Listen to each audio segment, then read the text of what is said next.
Bundy, Manson, Gein, Warnos. These are names that when you hear them spark something in your brain. They can take a dull, drab affair and turn it into a full-on macabre history lesson that keeps you at the edge of your seat and keeps you hanging on to every word that whoever is speaking is saying. Why is that? What is it about true crime that people are obsessed with? As if human beings are programmed to have a fascination with the monsters around us. I can almost guarantee you that right now, if you go onto your Netflix account, that in your trending or top 10, there is either a serial killer documentary or a true crime remake movie series on there, something on there that is based off of a true story of something horrific that happened. And it's trending because people are watching. People are hanging on to everything and they want to know every detail about that. So, Americans historically have been obsessed with true crime, and it didn't just start at Netflix right now.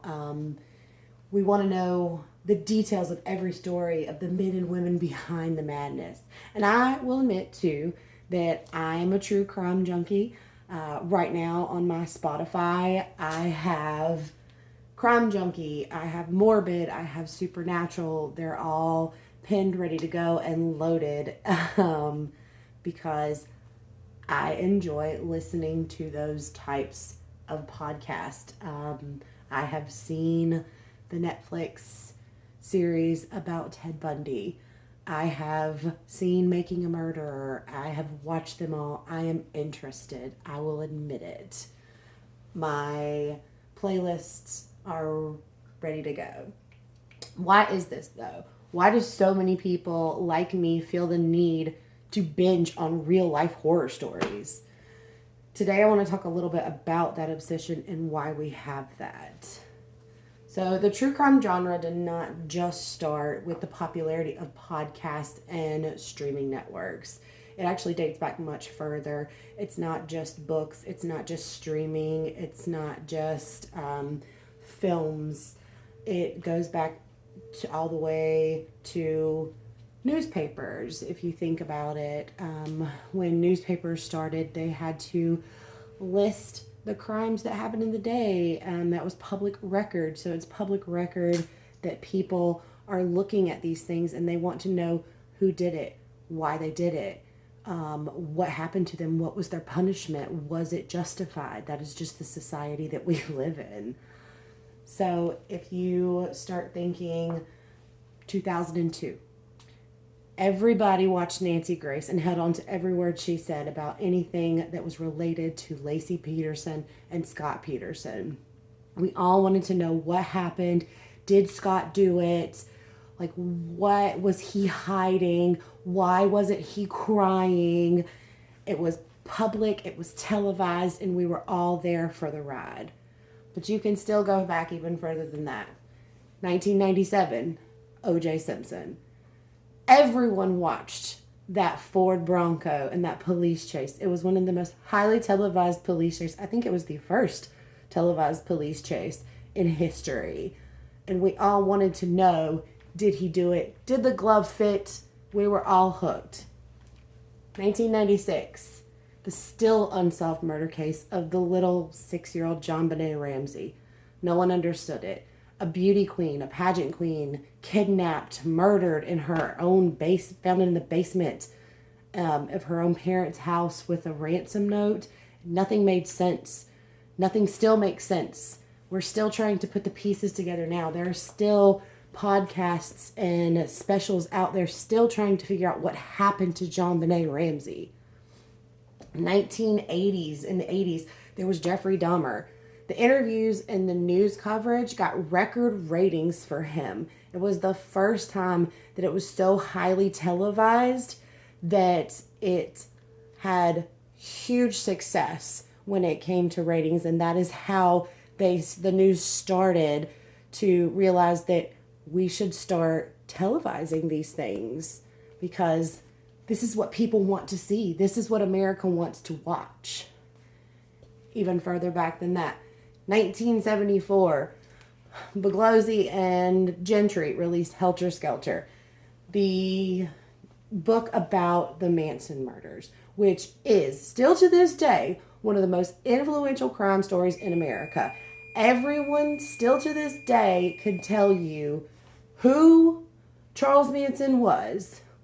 Maybe not exactly all the details, but who he was, what he did, how he was involved in this, and why it was such a big deal. Because it was huge. It was one of the biggest, scariest, just morbid things that happened, and everyone needed to know why. So many psychologists have said that it comes from our Schadenfreude, which means, I'm not sure if I pronounced that right, but it means our enjoyment obtained by others' troubles. So basically, glad it wasn't me. Whew, dodged that one. But we had an enjoyment from watching it happen to someone else. Not in a, oh, I'm glad that happened way, but at least it wasn't us. It's like watching a train wreck. You can't look away. You want to look away, but you really want to know what happened. Our basic need for curiosity. Some have compared it to thrill seeking, no different than jumping on a roller coaster or getting on any other amusement park. That adrenaline rush that comes from it when the need to know all of that information and almost being there in the moment. It may sound macabre, but humans, we watch scary movies, we go to haunted trails, we purposely scare ourselves and each others for our own enjoyment. So that's that. Listening and watching is not going to make us into criminals. Or is it? So, famous or infamous, some people have just wanted to be known. And actually it sparked a group of copycat killings. Several convicted criminals have named infamous killers as their idols and role models.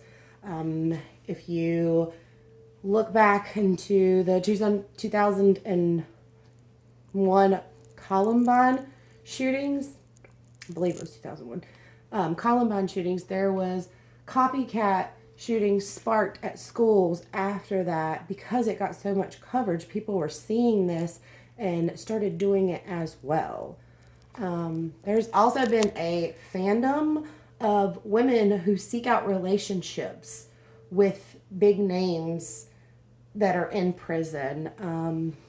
Ted Bundy, I believe, actually sired a child while he was in prison, even though conjugal visits were not allowed. Manson had tons of money sent to him while he was in prison. In 2010, they did a study and found that 70% of the reviews on Amazon for true crime books were actually written by women. So women are a huge true crime genre demographic. But it's not all bad. Some psychologists have said that women tend to gravitate towards the genre as a way to protect themselves. If they were ever in that situation, what would they do? Which I can honestly say, listening to a lot of the podcasts I've listened to or seeing, a lot of the true crimes I have seen, watching news coverage of things that have happened to women, horrible things, I've put myself in the mindset of, if that were to happen to me, this is what I'm going to do.